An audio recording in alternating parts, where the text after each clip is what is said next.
The world's biggest tournament is coming, and the official FIFA World Cup 26 try-under competition ball is here at the Goal 90 shop. Designed for the game's biggest stage, it's built for precision, speed and control. Right now, you can make it yours with 30% off plus free shipping. Don't just watch the World Cup, own a piece of it. Visit goal90.shop today and order now. In a sport that worships dribblers and goal scorers, it's a 21-year-old defensive midfielder from Crystal Palace who's about to ignite the fiercest transfer war in recent memory. But what's behind the hype? What makes Adam Wharton special enough to trigger a bidding war so fierce it could define next summer's transfer window? Within 18 months, Wharton has gone from Blackburn's academy to Premier League star and FA Cup winner. Now, Manchester United, Liverpool, Real Madrid, Manchester City, Bayern Munich and others are preparing to go to war for him. Why? What makes him so special? And just how vicious will this battle get? Buckle in, this isn't your typical hype piece. We're diving deep into why a calm, left-footed Lancashire lad could become football's most coveted pivot. Adam Wharton's rise isn't the fairy tale narrative some pundits are spinning. It's a case study in planning, work ethic, and an almost unnatural ability to stay composed under pressure. At 18, just after signing his first professional contract at Blackburn Rovers, Wharton sat in his brother Scott's kitchen and mapped out his career with agent James Featherstone. Featherstone told him he was special, but the midfielder himself was too humble to say it.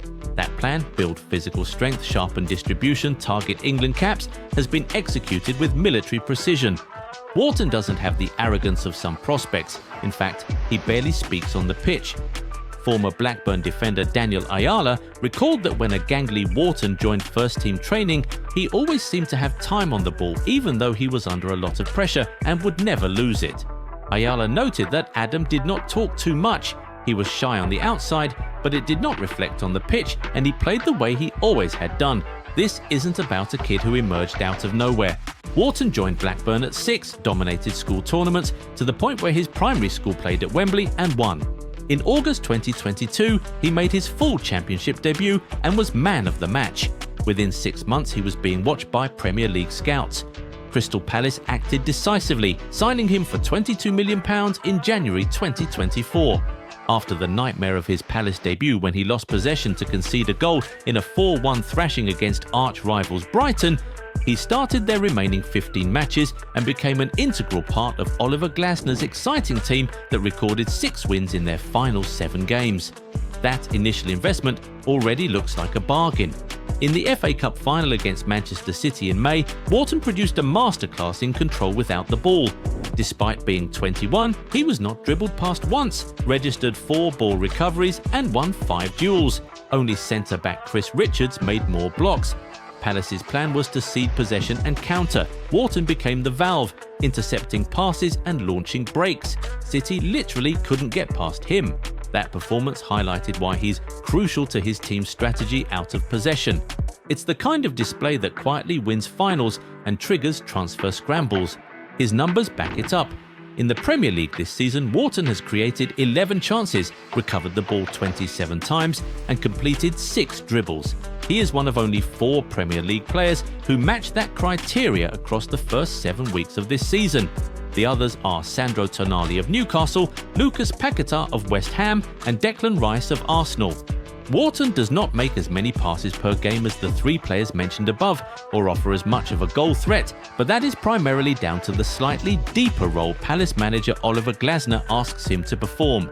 He does make more progressive line-breaking passes though, so far registering 4 that have found a teammate in the opposition penalty area. Adam Wharton has been compared to both current and past midfield players due to his unique playing style that combines creativity, ball winning, dribbling and intelligent positioning.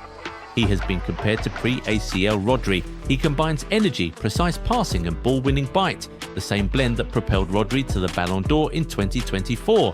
Teammate Yeremy Pino, who played with Rodri at Villarreal, has been enormously impressed by what he has seen from Wharton in his first few months in England. Adam can do everything, Pino told The Athletic. Defensively, he is a fighter. He goes in very strong, wins a lot of balls. Technically, you just have to watch him and enjoy him. he has the quality to play in the Spain national team. When players from Spain say that, pay attention. Wharton's style of transitioning play and his ability to dictate the game have also drawn comparisons to attacking midfielders like Kevin De Bruyne, especially in terms of quick passing and advancing the ball into attack. Some analysts have described Wharton as the nearest to a Michael Carrick type of midfielder due to his ability to control the game, play forward from a deeper midfield position, and his composure under pressure, qualities reminiscent of Carrick's style as a calm and intelligent midfield conductor. Comparison to Paul Scholes has also been made due to Wharton's technical skills, passing ability, and his tendency to dictate the tempo of the game from midfield. Manchester United fans and analysts sometimes recall the era when Scholes controlled games with his vision and creativity, suggesting Wharton has the potential to emulate a similar influence in midfield. Wharton's mental attributes are perhaps his biggest selling point. After the FA Cup final, he suffered a concussion, had to skip England's under-21 European Championships, then came back and dominated again. Earlier, he underwent groin surgery, missed 16 matchday squads and returned hungrier than before. In an interview, he described his whirlwind year as just another day. He avoids social media hype, keeps level-headed and focuses on getting better. That's rare in an age when many players measure success in Instagram followers. In an interview conducted in April 2025, Wharton mentioned, "I've never really come out of a game thinking, I'm satisfied with my performance. I've not had a perfect performance. I probably never will. I don't know what a perfect performance is ever going to be. Sometimes you might think I've done pretty well, but then I always think I could have done this better. I could have done that." All of this explains why Europe's powerhouses are circling. Manchester United currently top the odds at 2-1 to sign Wharton. Manager Ruben Amorim reportedly requested him specifically as United prepares for life after Casemiro and Kobbie Mainoo. It's no secret that United's midfield has lacked a reliable anchor for years, with Casemiro no longer the powerhouse he once was at Real Madrid. According to ESPN, United are plotting a £60 million bid. That might not be enough. Crystal Palace chairman Steve Parish has warned suitors there's no pressure to sell because Wharton has a long contract. Parish expects his star to play Champions League football one day, either with Palace or probably with another club, but he insists the player himself isn't agitating for a move. He also confirmed Wharton had a broken season last season due to groin issues and is now solely focused on putting games together and getting back into the England squad. Liverpool have been long-term admirers. Former England defender Stephen Warnock urged the Reds to sign Wharton last summer, yet there's a tactical dilemma. Ryan Gravenberch, Szoboszlai, Florian Wirtz and Alexis McAllister already occupy midfield slots. As the Liverpool-focused site Rousing the Cop pointed out, paying £75 million for a backup doesn't make sense. Liverpool might need to reposition Gravenberch or sell a crowd favourite to fit Wharton. Is FSG prepared to make that sacrifice? It's a genuine question. Manchester City is another club rumoured to be interested in Wharton. Guardiola has previously praised Wharton and shown that he is a fan of the midfielder. In April this year, he mentioned that Wharton was an excellent holding midfielder whose impact has been really good since coming from the Championship to the Premier League. The fact that Guardiola publicly praised him suggests City will at least test Palace's resolve. They see him as insurance for Rodri and possibly as a long-term successor to the Ballon d'Or winner. Real Madrid are the wild card. After Toni Kroos's retirement and Luka Modric's move to AC Milan, Los Blancos need a new controller. Reports say Madrid are monitoring Wharton, along with Enzo Fernandez and Moises Caicedo. Teammate Yeremy Pino stoked speculation by saying Wharton is good enough for Spain. British players rarely star at the Bernabeu, but Gareth Bale, Steve McManaman and Jude Bellingham prove it can work. Arsenal, Tottenham, Chelsea and Bayern Munich also feature in the rumour mill. Crystal Palace's chairman Steve Parish has acknowledged interest from these major clubs, but emphasised they will demand a high transfer fee given Wharton's value and potential. Price is the sticking point. Palace paid €22 million 18 months ago and value Wharton at roughly €45 million according to Transfermarkt. Multiple reports suggest Manchester United are ready with a £60 million bid. It has been claimed that Palace want to offer an improved contract to Wharton in a bid to convince him to stay, with suggestions that they could insert a release clause worth around £75 million, similar to what they did with Eze. In context, that's not outrageous. West Ham sold Declan Rice for over £100 million. Brighton want more than £100 million for Carlos Baleba. With Wharton under contract until 2029 and Palace under no financial pressure, this bidding war could easily pass £80 million. If multiple Big Six clubs and Real Madrid get involved, a fee north of £90 million isn't unrealistic. That's the price of scarcity. Top-class number sixes are rare. What about staying put? Here's the contrarian take. Wharton is still raw. He's never played Champions League football. He has had groin surgery and concussion in the last year. Jumping to a dysfunctional Manchester United or a rotating Real Madrid squad could stunt his development.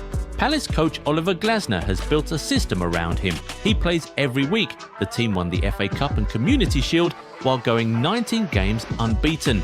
Steve Parish is offering him a new deal with an improved contract and a release clause. Sometimes the best move is no move. It sounds unfashionable, but staying at Palace until after the FIFA World Cup 2026 might make Wharton even more valuable. So how does this end? Here's what we know. There will be a battle. We're talking about a young midfielder whose skill set blends Rodri's ball-winning bite, Sergio Busquets' reading of the game, and Michael Carrick's forward passing. He's the kind of player who lets teammates shine. An enabler, not a showboater. Managers like Guardiola, Amorim and Tuchel know that systems collapse without that pivot. Wharton has a long contract and no release clause yet. Palace are stable financially, the player isn't demanding to leave, so the selling club holds all the cards. That means any bidding war will be drawn out, public and, yes, vicious. If you're a Crystal Palace fan, enjoy him while you can. If you're a fan of one of Europe's giants, start praying your board has both the money and the vision to see what this kid will be worth in 5 years. For Wharton himself, the best thing he can do is keep ignoring the noise. As he said after getting his first England call-up, "I just try to keep level-headed, take each game as it comes and not get ahead of myself." That calmness has got him this far. The madness swirling around him is only going to intensify. Before you go, make sure you're subscribed. We're tracking every twist of this saga, and you do not want to miss the moment when the battle for Adam Wharton explodes. Which club do you think he suits best? Could he stay at Palace and become their own Steven Gerrard? Let us know in the comments and join the debate.